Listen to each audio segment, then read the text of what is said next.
Mario Andretti, A.J. Foyt, and many of the greatest drivers in the world of the Indy 500. We'll be going 200 miles an hour when we come back on the International Year in Sports 86.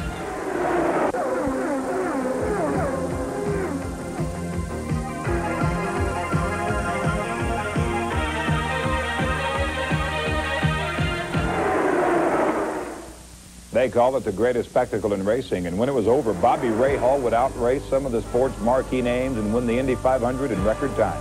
Never has anyone gone faster at Indy.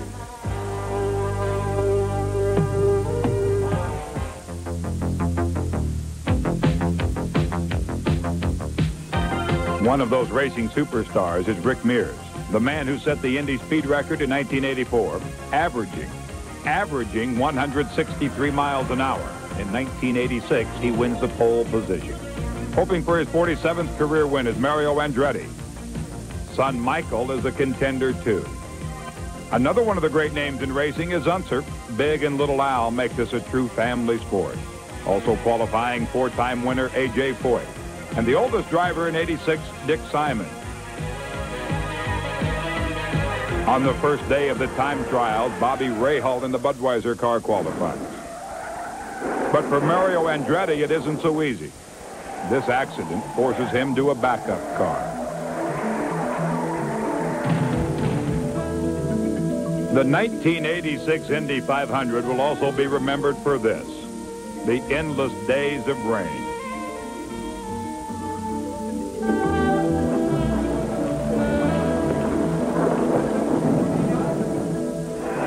Finally, after a week's delay that seems more like a month for the drivers, it is race day.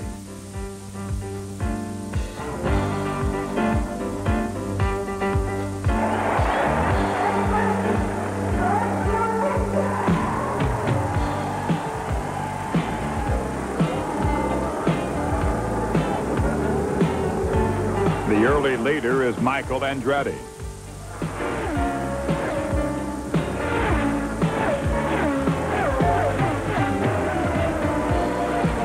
The long wait, but an early departure for Tom Sneva.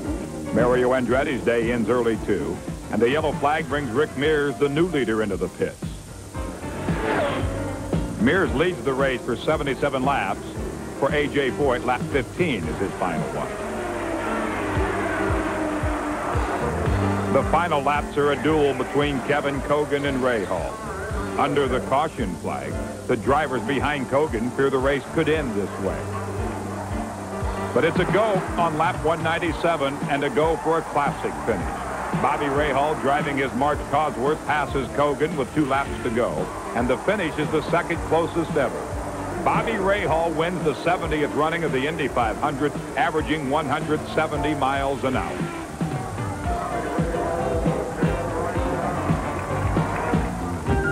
Indianapolis is a world removed from Australia. Down under, the most popular auto race is the Australian Grand Prix.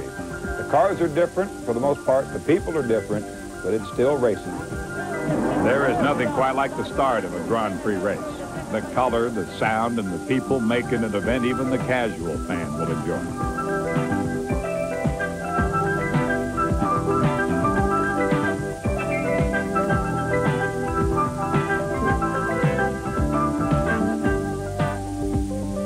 At the Australian Grand Prix, Keke Rosberg is the early leader. Behind the wheel of Formula One racing, where the slightest mistake and you're off track. Rosberg, our leader, is out with the blown tire. Nigel Mansell is next. That's Mansell! That is Nigel Mansell! And the car absolutely shattered. He's fighting for control, and you can see what happened. Mansell is out of the race. Nelson Piquet, winner of the Brazilian, German, and Hungarian Grand Prix, pits, while Alain Prost takes the lead with 15 laps to go. As Mansell watches, Prost wins in one of his best years on the circuit. It's another victory for Alain Prost.